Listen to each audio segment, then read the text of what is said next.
Hello दोस्तों, मेरे इस YouTube चैनल में आप सभी लोगों का बहुत बहुत स्वागत है। दोस्तों, आज हम बात करने वाले हैं कंक्रीट टेस्ट के बारे में। वही कंक्रीट टेस्ट जिसको हम फील्ड टेस्ट बोलते हैं।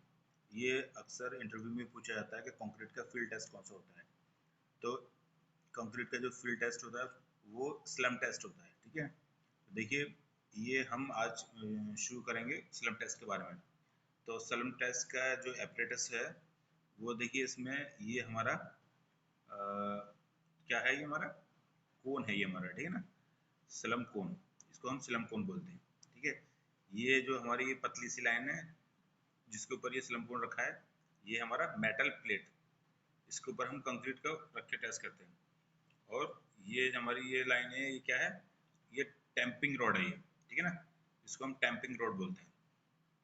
तो क्या क्या हो गया हमारा, एक हमारा स्लम कोन हो गया, मेटल प्लेट हो गई इसमें, और एक टैंपिंग रॉड। ठीक है, ये तीन चीज होती है, इसी को हम स्लम एपरेटस बोलते हैं। ठीक है ना। तो देखिए, सबसे पहले इसके बारे में बता दूं मैं आपको कि स्लम कोन का ये जो कोन है, इसका जो टॉप डाया होता है वो कितना होता है, 4 इंची होता है। ठीक है ना, 100 mm। और इसका बॉटम डाया जो होता है वो 8 इंची होता है, यानी 200 mm। और इसकी जो हाइट होती है ये वो होती है 300 mm, यानी 1 फीट। ठीक है। और ये जो टैंपिंग रोड है, इसका जो डाया होता है वो 16 mm डाया होता है। 16 mm डाया टैंपिंग रोड का। अक्सर ये इंटरव्यू में पूछा जाता है कि टैंपिंग रोड जो होती है उसका डाया कितना होता है, उसकी लेंथ कितनी होती है। और ये लेंथ है 600 mm, यानी 2 फीट। ठीक है, तो ये मालूम पड़ गया आपको। ये बहुत, ये अक्सर इंटरव्यू में पूछा जाता है। साइट इंजीनियर देने जाते हैं, फ्रेशर इंजीनियर इंटरव्यू देने जाते हैं, उनसे ही पूछा जाता है।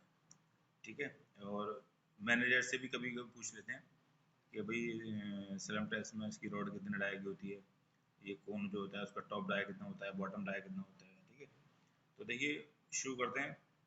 हम इससे चेक क्या करते हैं, इससे चेक करते हैं हम कंक्रीट की वर्केबिलिटी, स्लम कंक्रीट का कितना स्लम है। ठीक है, तो देखिए, मैं बता दूं आपको, जैसे हमारी स्लैब होती है, स्लैब में जो हमारा स्लम होता है वो 90 से लेके 120 के बीच में होता है। ठीक है, और एक चीज़ और है, ये जो है, जैसे हमारा कॉलम है, कॉलम का कितना होता है स्लम, कॉलम का हमारा 85 होता है, यानी 75 से 85 के बीच में हमारा कॉलम का स्लम होता है।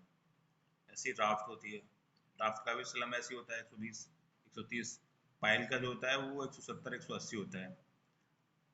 ठीक है, अगर हम जैसे स्लैब का स्लम चेक करें और वो 170 से ऊपर चला जाए या 120 130 से ऊपर चला जाए, तो वो हमारा, हम उसको बोलते हैं कोलैप्स कर गया हमारा स्लम।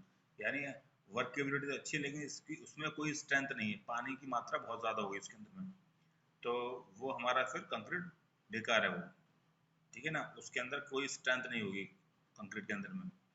तो ये चीज़ है। ठीक है, तो देखिए, जैसे पहली गाड़ी आती है तो हम उसका कंक्रीट में, इसमें कोन में जो है कंक्रीट भरते हैं।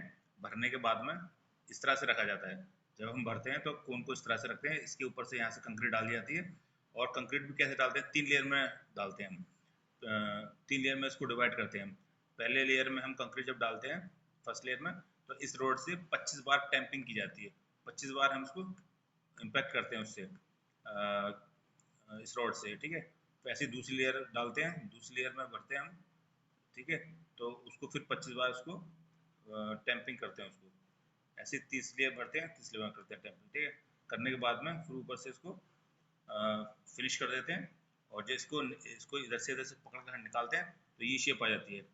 ये शेप आ जाने के बाद में हम इसको चेक कैसे करते हैं, इसके बराबर में हम जो है कोन को इस तरह रख लेते हैं और यहाँ रॉड रख लेते हैं, और टेप से यहाँ से नापते हैं ये। तो इसके बीच की, इसके टॉप से लेके और रॉड से बॉटम तक जो दूरी होती है वो हमारी स्लम हो जाती है, मेजर स्लम। यानी अगर हम स्लैब नाप रहे हैं तो ये हमारी 120 होना चाहिए, 110 होना चाहिए। और कॉलम, अगर हम कॉलम का स्लैब नाप रहे हैं तो ये हमारा कितना होना चाहिए, ये हमारा 75 से 85 होना चाहिए। ठीक है, तो इस तरह से हम इसको नापते हैं, टेप टेप से नाप लेते हैं। तो इस तरह से चेक करते हैं ये। तो ये हमारा पूरा प्रोसीजर है कंक्रीट को नापने का, मेज़र करने का।